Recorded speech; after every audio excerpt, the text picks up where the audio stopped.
My wife will be watching this. It's like, yeah, answer that. Answer. Let's see how you're gonna answer this. Yeah.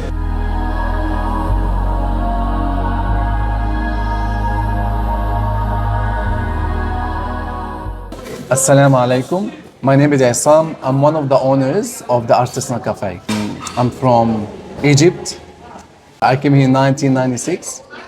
I decided to study cookery, so I went to TAFE and I studied for 2.5 years. And I was qualified on 1998. So I got my certificate as a qualified chef by trade. When I started, I loved it and I wanted to be a cook, I wanted to be a chef. And after a while, I realized there is a haram stuff in it and I stopped. And then after 7-8 years, everything, alhamdulillah, was available, halal version of it. The meat, the chicken, everything, in the restaurants, cafes. So I decided to go back into chefing because I love cooking and I love, this is my heart, So I did, after that, after 7 years stopping it, I came back and I worked for a few Muslim restaurants as a head chef, and alhamdulillah, I decided to open my own. So this place is my third actually. I had one in Bankstown, one in Sifton, and this is the third restaurant. This is the biggest one that I've ever had. And alhamdulillah, it's going well. You mentioned you came here in the 90s to do your accreditation for chef. Before that, did you have any experience in the kitchen, or where did your passion for food come from? When I was young, I always used to look at the shop, like I go and buy something, and I want to see how to cook it, especially something I like. Like sneak in and I try to see what they're doing it, how they're doing it. And I go and I actually do my version of it. And it turns out to be all right, So, and every Eid, Eid al-Adha, I wait till they do the sacrificing and all that. And I always used to get the barbecue ready myself. I'm talking about I was like 8, 9, 10 years. And I used to make a sikh, like sha'af, kebab. Even my neighbor used to call me the kebab man. Kebab in Egypt is like the sha'af, honestly. So, and also the sweets. I used to go and buy sweets, and back then we didn't have YouTube and all this social media stuff that you can actually watch to learn from it. But I was just wanted to try to copy it, I wanted something inside of me, telling me, you can do this. I enjoyed it, I wanted to do it. Unfortunately, it was hard to study hospitality in my country because apparently you have to have a big number on your high school to be on the hospitality college. But when I came here, the first thing I asked was, can I go to hospitality college to study food? And they said, of course you can. So straight away, I went to the college and I asked if I can join in, and they accepted me. And I took it from there. It was 1996, end of 1996 I started to TAFE, and then from there I started my journey. So just tell us a bit more about, you mentioned that at the time that you graduated, it was tough to be a chef from a Muslim background because of the halal and haram. Can you tell us a bit more about that environment and some of the challenges that you faced? Yeah, that's one of the hardest things that I went through, to be quite honest. I was like, I really want to study food. I want to know how to cook and be a chef and this and that, because I like to create my own dishes as well, and I love it. So when I came, we have to learn how to cook and practical in the kitchen in TAFE, and they bring the pork and the bacon and all that, and in the beginning it's very hard because I really very much closed my nostrils to try to smell and then you have to use alcohol to cook. But alhamdulillah, I never tasted anything that had alcohol or bacon the smell used to turn me off. I remember speaking to the head teacher chef, if I can bypass this, he goes, no, not very much. If you want to be qualified chef, you need to learn everything. But what I can do for you is You don't. I normally have to encourage everyone to test the food, but you don't have to test anything that has alcohol because of your religion. I mean, the alcohol and then pork and this and that, because of your religion. And he respected this, and I was happy to continue with that, try as much as I can to avoid coming. Like I always wear gloves to use this pork and bacon. So it was a challenge, but you have to do it. You know what I mean? What advice would you give to Muslims who are facing challenges in their work environments to do with their religion and halal and haram? My advice for them is to approach a halal restaurant, and believe me, the owners will be more than happy if they have the skills. If they have the skills, the owner will be happy to. Thank you.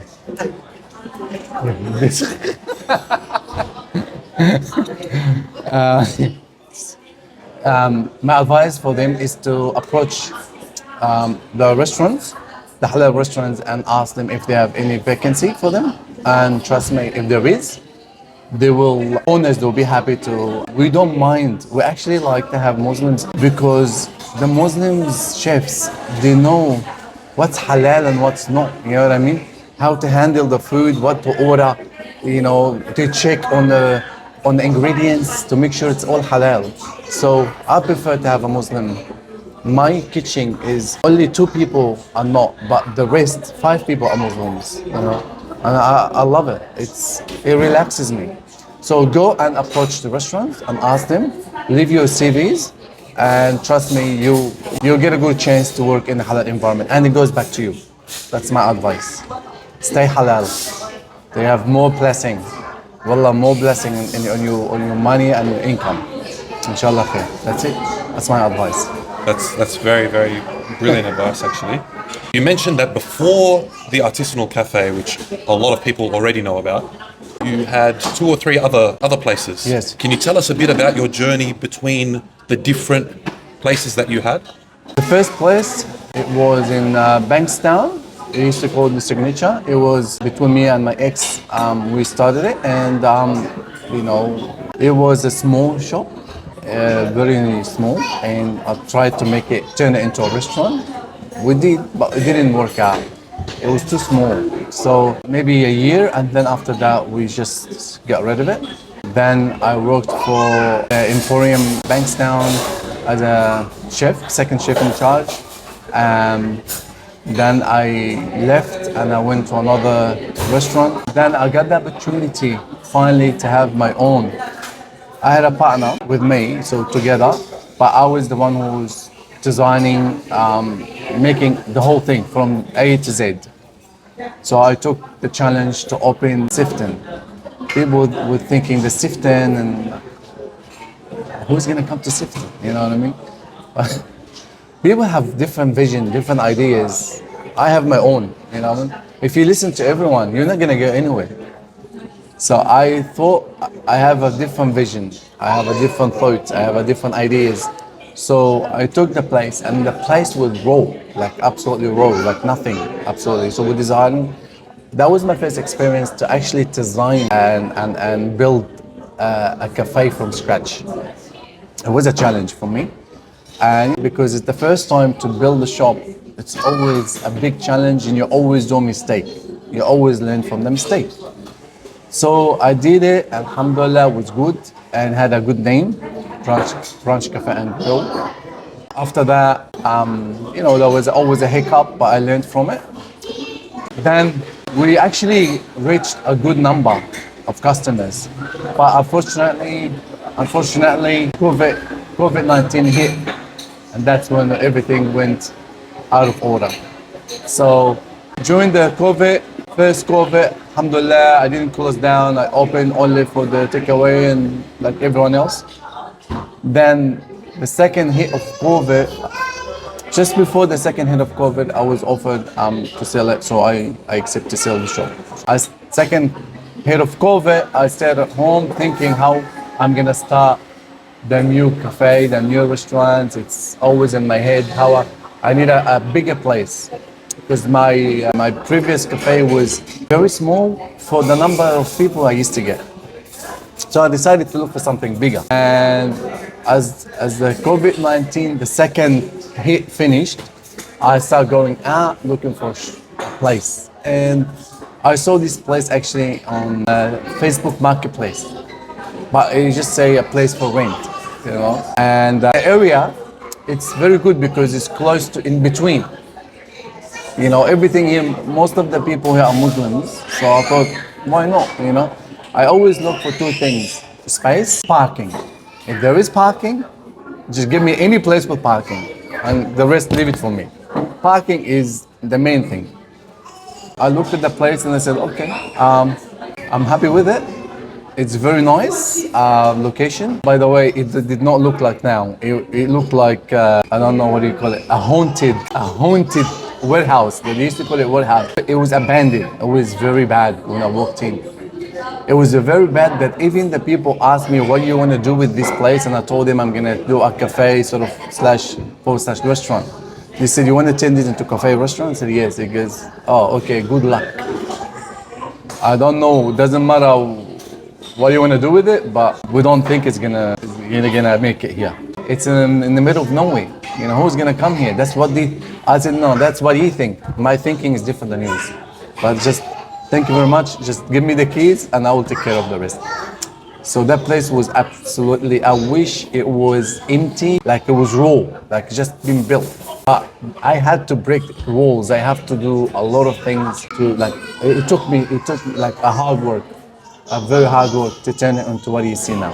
I look at it with a different vision, different eyes than yours. People look at it, but this is my passion, you know? I don't want something already done, made.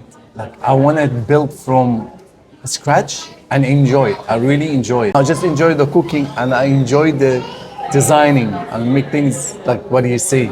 And I love vintage rustic look. This is my goal, like my theme. This is my theme. It's to have a nice rustic vintage cafe that, you know what, it relaxes you when you go into a place that is like vintage. You sort of walk in and you go, oh, I'm relaxing here. This is what the customer always tell me. We walk in, you feel so relaxed. So that was a big challenge. This one of the biggest challenge restaurant out of the three that we had, you know, or the two. That's the third one. Yeah. So here we are. So tell me a bit about the actual things that you needed to do to make the Artisanal Cafe look the way it does, because it looks stunning. You know, the viewers right now, they can't see it, but we'll overlay some shots of how aesthetic it is. But tell me a bit about what exactly you had to do to get it to where it is. Oh my God, what a question. That's what I had to do. First, I had to actually get a pen and paper and start to draw my ideas, how I'm gonna do it, and a lot of research. Thank God we have the social media. Thank God we have internet. Thank God we have Google, searching, get ideas. As I said, I loved it.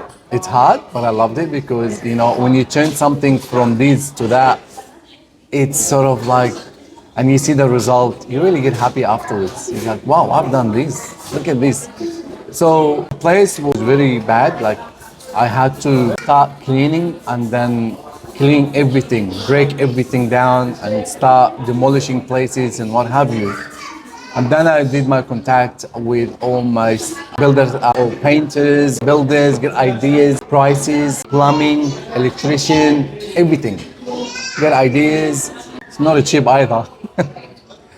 So I started painting the place. I'll get a painter and then I also helped him. I started doing, thinking of the floor. It used to be a plastic everywhere, so I had to take the plastic. I have to get a guy who does polishing floor, laminate the floor, and the epoxy. It's so many sections. The kitchen by itself, when I walked in, I nearly had a heart attack. It was very old equipment in the kitchen that's actually demolished. And we had to get rid of this. The plumbing in the kitchen was not actually according to the plan that I wanted for the commercial kitchen. So we had to do full plumbing. We have to build a bathroom. We didn't have bathroom. We had to build a bathroom. The plumbing itself was a big job. I had to have electrician. The electrician came and said, I have to do everything from scratch. It was, as I said, it was really costly. But all these that's not my game. Is plumbing, electrician. Yes. My game here, or my passion, is to make it how it looks like now. So interior designing. The interior is the most important for me. So I start thinking, okay, quickly, what should I have to make it look vintage? Two things. I need everything to be old and antiques. Old antique. So I got the idea to get these railway slippers. Those are like over 100 years old. They used to even the railway. So I contacted the factory and I got this from them. And then it looks so nice, but it needs something. I thought maybe I spice it up with something in the top. What is it? Should I do it? Something to match. So I actually got it from a place in Kangaroo Valley, the newspaper. It goes back 100 years old. I was so happy to see this. You have no idea. I was really excited. So I bought them and I start sticking them on the wall. And then I got these. I put on myself these slippers. And you probably can see in the camera how it looks now. It looks so quite authentic. There is nothing fake. I'm trying my best to do everything real, authentic and real. There is bricks all over the shop. The bricks, it goes back to 120 years old as well. The bricks are called sandstone brick, which is really expensive bricks, and they get it from very old building. No one does that bricks anymore because it's actually made by hand. Each brick made by hand. It's quite unique because each brick looks different. So when I saw this, I was like, oh, that will match my shop. So I bought these as well. Then I went to one of the exciting things I loved is going to the wood, the tree shop, like the wood mill, who gets the trees and chop the trees and make it into whatever you want. So it was good for me to go and choose a tree. Like he showed me the trees. Which tree you wanna use for your bench top, for the bar, for the coffee area, and also for my tables. So I choose all these. I think it was one tree, but massive. So I had from that tree, I had all this done from it. It was beautiful. It was very challenge for me because I had to get the tree and then sand it, and I wanted to do it myself. I enjoy that. I sanded it and then I painted it and then I put it together. Then I finish, I start looking at the place. It looked quite nice. I was loving it. Then I start getting antique stuff. I always like to collect antique stuff, you know. So some friends give me some stuff that their grandmother had. This is just a gift for you, for your new shop. But also stuff that I purchased from somewhere else. And also all the antiques, it's in one section, it's mostly in one section. Then I finished here and I wanted to do the next step, which is go at the back, which is I have a backyard. So I thought I can turn this place into a courtyard. So I start thinking, okay, it's gonna cost me this, it's gonna cost me that, I need this, I need that. And I put a big effort to do it. I did it mostly myself, but also some stuff that is being done by the tradies. After I finished it, I look at it and said, Alhamdulillah, this is one of the most beautiful courtyard I've ever done or seen because I haven't done one before. So I have this greenery. You know, there is three things if you have in your shop, it relaxes you. Greenery, wood and bricks, old bricks. So these three things together, it matches and it relaxes you, trust me. And that's the idea that I thought I have to do it that way. And you can see now how it looks like. Recently, I thought, oh, I need to have some water feature. I need to hear some water. So what I did is I Googled YouTube to get the ideas. And then I thought, okay, I'm gonna build a waterfall. So water coming from the top, going down like a waterfall. So I went and I actually designed the whole thing by my hand, everything. The whole thing you can see on the screen, it's designed by my hand. I just did it myself and I painted it and this is the result. It's amazing, beautiful feature. So you sit down and you can hear the water. After I finished, everyone was commenting about it. It's like, wow, it's like relaxing me to sit and hearing this water feature. One thing that I didn't mention It's the name because everybody asks me about the name. You're probably gonna ask me, how did you come up with this name? Yeah, why did you come up with the name? Yeah, good idea. I was waiting for that. Okay. The name, it was actually my wife's ideas because oh my God, we spent days and days, probably weeks thinking of the name. It was a big challenge, that one. Okay. The shop is like an artistic place. You walk in, a lot of arts. I even do some art. I paint. You can see my painting. Everything is done by hand. So this is done by hand. That's done by hand. That's done by hand. The whole shop is by hand. No machineries at all. So my wife thought, art, artisan, but the artisan, it's mostly used for the bread shops. It's called artisan bread. But the word artisan or artisanal is actually coming from everything designed by hand. So it's a handcrafted. If you Google it, it's a handcrafted items. It could be designed as building, like what we done. It could be latte art. It's fall under the category of the designing of food. We design food by hand, we're not machinery. That's also fall under artisanal. So the word artisanal means a place or things that is done by hand. Everything art crafted, which is what we have here. Everything is art crafted. And then I was happy. My wife gave me the name. I was really happy with it. I said I think it matches, and it's sort of like classic, the Artisanal Cafe. You know what I mean? It's different. Absolutely. I know it's hard to announce, but you get used to it after a while. You just mentioned about the food being handcrafted, and Alkasa's been here many times to test your food and showcase that. Tell us a bit about your favorite menu item and how you come up with ideas for your menu and your presentation. Okay, I've been in the game for a long time, like very long time. I worked in many different restaurants. I worked in hotels. I worked in restaurants. I went to bistros. I worked everywhere. Not many people know this. I actually worked as far as the Blue Mountain in one of the biggest hotels in the Blue Mountain. It's called the Hydro Majestic Hotel. That's one of my experience when I was apprentice. I worked in a Stanley Street in Italian, Little Italy as well, in the street. It used to be all Italian restaurants. I worked in French restaurant. I worked in Italian restaurant. I worked in a pizza restaurant. I worked in Newtown. I worked in North Sydney. I worked in everywhere. I learned from all these places. So today, when you say I'm gonna open a restaurant or a coffee shop in Sydney, you need to be multicultural. You can't just, unless you wanna focus and orient yourself or name your restaurant with the specific cuisine that you specialize in. I'm Italian cuisine, or I am Lebanese restaurant, or I'm Thai restaurant. That's different. But if you open cafe, you want to have a multicultural food in there. So I choose the best of each places that I've been to. And also we always remember, if you want to have a successful business, you need to feed the people or cook or design the menu according to the location in Riyadh. So this location, it has a big percentage of Arabs and Muslims. So then you have to make something that they like, you know what I mean?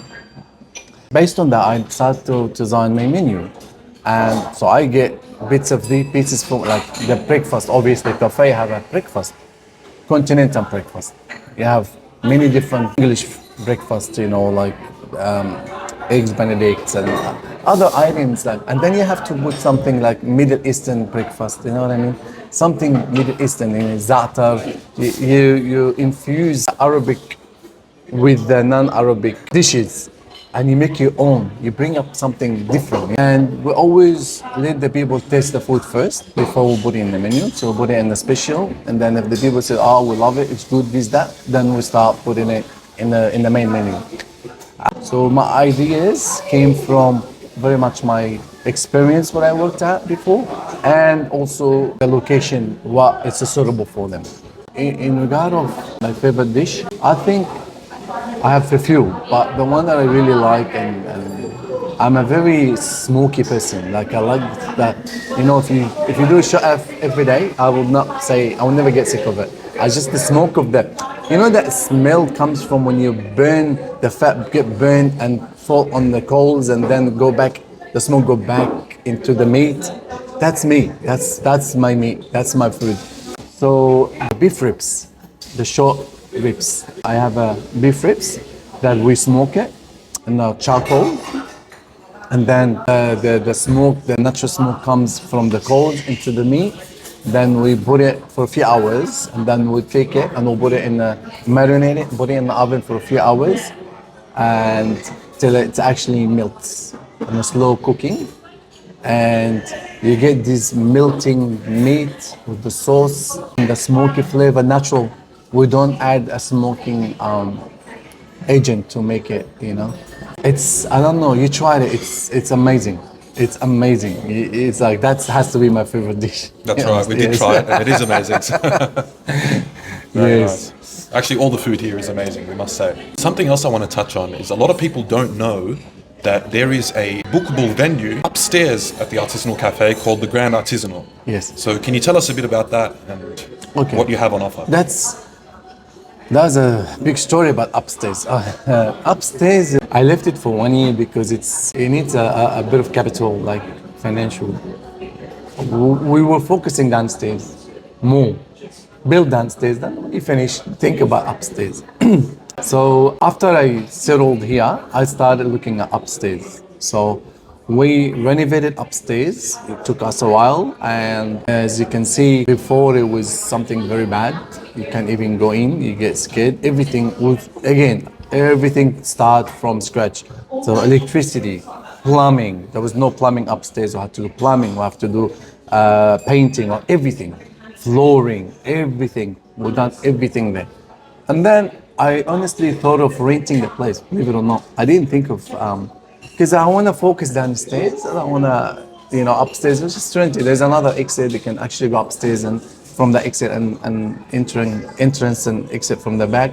And we'll close down here and that's it, pay rent and what have you, and be happy chappy. But I put it in the market for rent, and I was getting a ridiculous amount of money people want to rent it for. And we did spend quite a lot upstairs, quite a lot. So I said, no, I'm not gonna. By the way, sorry, I didn't mention that I have 2 partners with me in this business. So it was not just, everything wasn't just my decisions. So I had to go back to the partners and we'll talk and make decisions together. So we decided not to rent it because of these ridiculous offers that we're getting. It was actually with the real estate, it was on real estate for renting. So I told the real estate to just take it off. I took it off the market, and I thought, look, maybe I can do something with it. Maybe I can turn it into a function center or a venue that people can have a KK, birthday, something like this.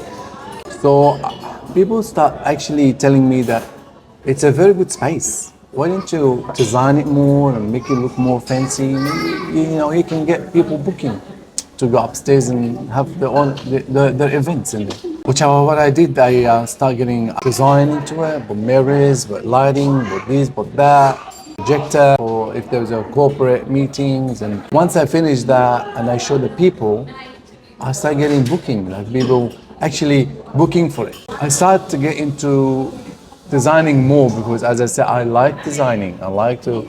So with my wife helped me with the flowers as well and designing flowers and what have you. And now we have a beautiful flower design, and it suits different colors, different design that suits the people needs or suits their taste. You know what I mean? If they want to change it, that they can actually choose the design, and we can put it together for them. We do separate the upstairs and downstairs. So downstairs, we close down at around 2-3 o'clock, 2:30, 3 o'clock, and becomes just, if you have a function, it's going to be only for you. Like the whole building is very much for you. There's very private. And if you want to have segregated function, like segregated between men and women, we can normally have the men downstairs and the women upstairs. And we set up a buffet, because what we offer in the package is buffet. So we'll have a setup of buffet like Ramadan sort of thing. And then people, when they're ready to eat, they line up and get the food, sit down and eat it. and it's an open buffet. It's ongoing buffet, includes everything: drinks, food, fruit, like a lot of stuff, service, cleaning. It's a full service, and alhamdulillah, everyone happy with it. And I didn't actually advertise it. I'm not marketing much because alhamdulillah, everyone is, the people talk and the word of mouth. So people actually approach me, call me, my friend, my cousin, my this, my that. They've been here, they told me about your place, and we're happy to book. And that's how I've been busy with it. But in the end, it's a very nice place, and I'm happy that I've done it. It's a suitable, and I aim to do more halal stuff, you know what I mean? Like if you have a KK, if you have an nasheed, we can do a nasheed. If you wanna have engagement, also the sheikh, always the sheikh comes and makes speech when the KK, and I love to hear the sheikh giving a speech and advice to the groom and the bride, the young, you know, the young ones. Wallah, I make dua for them, and I really like that. It makes me feel happy, you know what I mean? Yeah. It is a great venue, and there's also a prayer room in the venue. There's also a musalla next door, so it has everything that you need, Yes. which is a very, very nice feature of having an event at the Grand Artisanal. Something else I want to ask you is, it's very hard running a business, and you've really touched on that. How do you balance that with having family time? Oh, you hit me there. God, my wife will be watching this. It's like, yeah, answer that. Answer. Let's see how you're gonna answer this. Yeah, suffering here. It's very hard. Hospitality. I try so much to have balance between family and my business, but I finish at 3 o'clock. So maybe about 4 o'clock. So half the day I spend with the family. Unfortunately, the weekend I have to be in the business, and I'm trying to balance this. And I need to. They have rights on me. You know what I mean? My family have rights on me, and I feel like I'm not fulfilling everything.